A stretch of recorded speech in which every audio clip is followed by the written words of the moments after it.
Gayon na lamang ang aking pagkagulat nang lapitan ako ni Andrea. Tutok ako sa pagtatrabaho sa tapat ng aking computer nang may ibinulong siya sa akin. Magkita tayo mamayang gabi sa tapat ng Sogo. Malinding bulong niya. Amoy na amoy ko ang mabangong samyo niya dahil sa sobrang lapit ng mukha nito sa aking tenga. Mabilis sa mga pangyayaring yun. Ni hindi ko na siya nalingon pa dahil mabilis din itong bumalik sa kanyang upuan. Magandang babae si Andrea. Bagaman may anak na siya, ay hindi iyon mahahalata sapagkat balingkinitan pa rin ang payat niyang katawan na biniyayaan ng malaking puwet at balakang. Mas lalo ring lumaki ang dibdib niya, buhat ng magkaanak. Napakaputi at napakakinis din ang kutis niya na parang hindi nadadapuan ng lamok. Tahimik na babae lang si Andrea. Bagay na nagustuhan ko sa kanya noon. Inaamin kong nahulog ako sa kanya noon at minahal ko siya ng sobra. Naging magkalapit kami. Ang buong akala ko talaga ay kami na ang magkakatuluyan. Subalit hindi ako ang nagustuhan niya, kundi yung matalik kong kaibigan na si Josan. Naging magkasintahan ng dalawa at nagkaroon ng anak. Subalit ilang linggo lang, buhat ng mga anak si Andrea, ay kumalat sa opisina ang balita. Nahiwalay na raw ang mga ito. Inilagi niya ang anak niya sa kanyang mga magulang sa probinsya, nang sa gayon ay makapagtrabaho siya kaagad. Iniwan daw ni Josan si Andrea at hindi na nagpakita pa. Hindi na rin pumasok sa opisina ang matalik kong kaibigan. Buhat nga ng iba ang piliin ni Andrea ay hindi na kami nagkibuan. Kahit magkatrabaho kami sa isang kumpanya ay parang hindi kami magkakilala kung magturingan. Oo nga at minahal ko siya noon. Subalit pinatay ko na ang damdaming yun. Walang patutunguhan ang damdamin ko para sa kanya. Hindi niya ako pinili noon at maaaring maulit pa rin yun. Kaya nga sobra ang aking pagkagulat sa biglaang pangyayari ng araw na yun. Buhat ng may ibinulong ito sa akin ay sarit-saring isipin na ang tumatakbo sa isip ko. Bagaman mabigat ang loob ko kay Andrea, ay may parte pa rin sa aking pagkatao na gusto siyang makuha at matikman ng buong buo. Lumipas ang mga oras sa opisinang yun na sinusundan ko ng titig ang bilingkinitang katawan ni Andrea sa tuwing tumatayo ito sa kanyang upuan at pumupunta sa kung saan. Pagsapit ng 6:00 ng gabi para sa oras ng pagtatapos ng aming trabaho ay muli siyang lumapit sa akin at may ibinulong. Huwag tayong magsabay pumunta roon. Mauuna ako. Sumunod ka na lang. Iyon lamang at mabilis siyang tumalikod at nilisan ng opisina. Tanging ang mabango na lamang nitong samyo ang naiwang humahalimuyak sa kabuuan ng opisinang yun. Medyo malayo ang lokasyon ng motel na napili niya. Magaling talaga si Andrea. Tama nga naman, para kung sakaling sabay kaming pumasok at lumabas sa loob ng motel na yun, ay napakaliit lang ng tsansa na may makakita sa aming kakilala. Sa ganoong paraan, ay maiiwasan na gawin kaming pulutan ng mga tsismosa sa opisina. Narating ko nga ang lokasyon ng motel.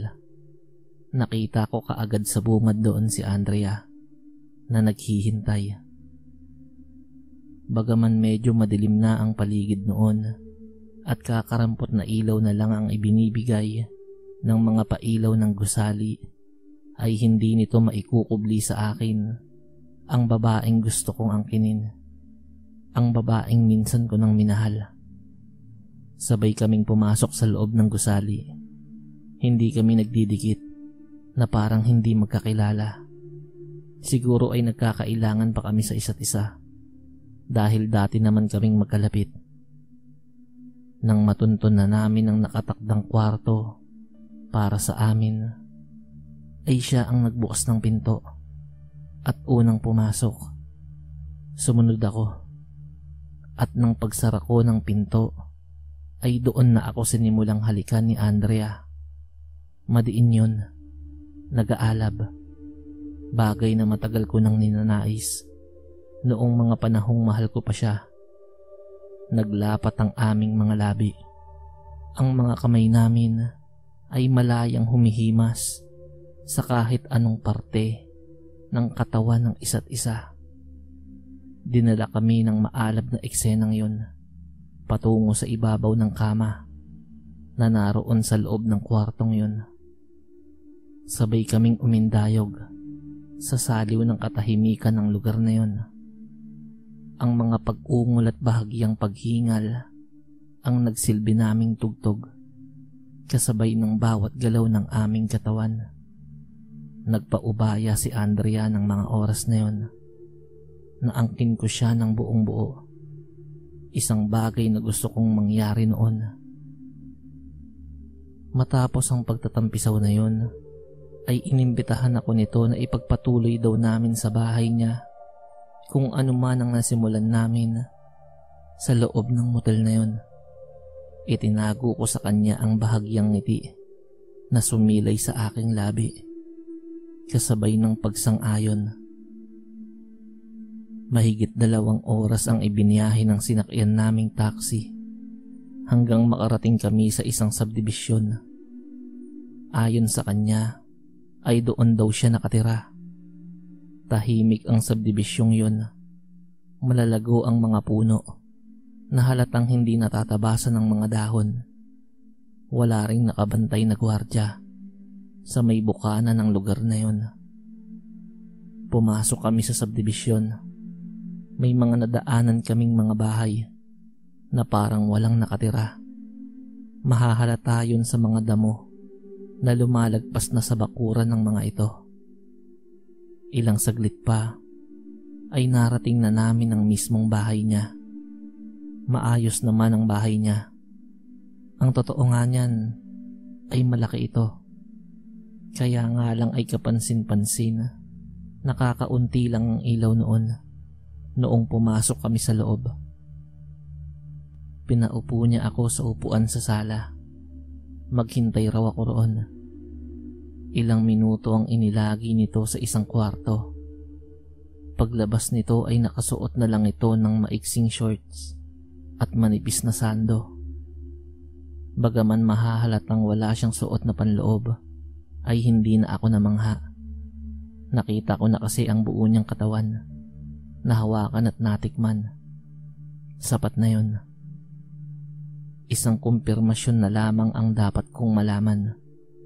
Nangangati na akong malaman ang katotohanan. Lumapit sa akin si Andrea. Tumingkayad siya at muli akong hinalikan. Madiin. Nag-aalab. Sa kalagitnaan ng aming masidhing halikan, ay dinukot ko mula sa nakasukbit kong bag ang isang supot. Binutas yun at dumampot ng isang dakot na asin. Mabilis kong inihilamos iyon sa pisngi niya. Naramdaman ko ang pag-atras niya. Sinamantala ko ang pagkakataon na yun. Inihilamos ko na ang hawak kong asin sa kabuuan ng kanyang muka. Halos magsisisigaw si Andrea dahil sa sakit na nararamdaman niya. Halos ingudngod niya na sa sahig ang sapu-sapu niyang pagmumuka nang biglang nagtubuan ng makakapal na balahibo sa kanyang mga braso at hita. Pagtingala niya ay kitang-kita ko ang malaimpaktong mukha na may matutulis na ngipin. Magkahalong dugo at langis ang mababanaag sa kanyang muka. Sanhi ng asin na aking inihilamo sa kanya.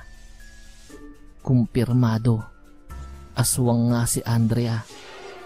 Totoo ang sinabi sa akin ng matalik kong kaibigan na si Josan na may kakaiba kay Andrea. Ipinagtapat sa akin ng matalik kong kaibigan ng lahat bago ito pumanaw sa aking mga bisig. Hindi na nakayanan ang sobrang sakit at pagkaubos ng dugo dahil sa naiwang napakalalim na sugat sa kanyang sikmura noong araw na magtungo ito sa bahay para humingi ng tulong. Kagagawan daw yun ni Andrea. Halimaw raw si Andrea. Nabuhay ang galit sa puso ko. Dumambot pa ako ng mga natitirang asin mula sa aking bag at paulit-ulit kong isinaboy yon sa aswang. Halos magkangisay-ngisay siya dahil sa ginagawa ko. Hindi na ako nag-aksaya ng pagkakataon.